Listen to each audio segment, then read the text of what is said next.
Hello everyone, I am Poonam Chauhan from Jodhpur city Rajasthan. मैं आप सबको बताना चाहती हूँ कि मैं जोधपुर सिटी राजस्थान से हूँ और राजस्थान से बिलोंग करती हूँ।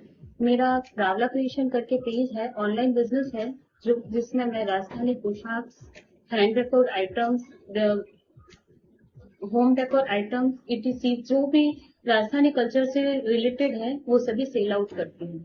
ये सब कुछ तो ठीक, ये मुझे इंग्लिश तो शुरू से आती थी, बट मुझे बाहर जब भी मेरा कुछ पार्सल डिस्पैच होता था तो मुझे कस्टमर से कन्वर्सेशन करने में बहुत प्रॉब्लम रहती थी। जैसे जर्मन, तो मुझे इसके लिए मुझे है ना जर्मन लैंग्वेज सीखना बहुत जरूरी हो गया था, क्योंकि इसकी वजह से मुझे जर्मन लैंग्वेज नहीं आती थी। उसकी वजह से मुझे काफी प्रॉब्लम्स होती थी। ना तो मैं कुछ ना तो मैं कस्टमर से ना अच्छे से कन्वर्सेशन कर पाती थी, ना कोई डील कर पाती थी। इससे मुझे बिजनेस में काफी लॉस होने लगा। उसके बाद मैंने काफी सर्च किया कि मैं कोई अच्छा सा कुछ हो जो मुझे इसमें जर्मन लैंग्वेज सीखने में हेल्प करे। फिर फाइनली मेरी बात मेरी एज अ फ्रेंड सारा मैम से हुई।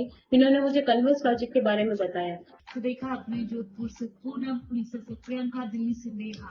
They all choose the ConverseLogix for their German language unit. Doesn't matter whether you are a parent, whether you are looking for a language program for yourself. Start today.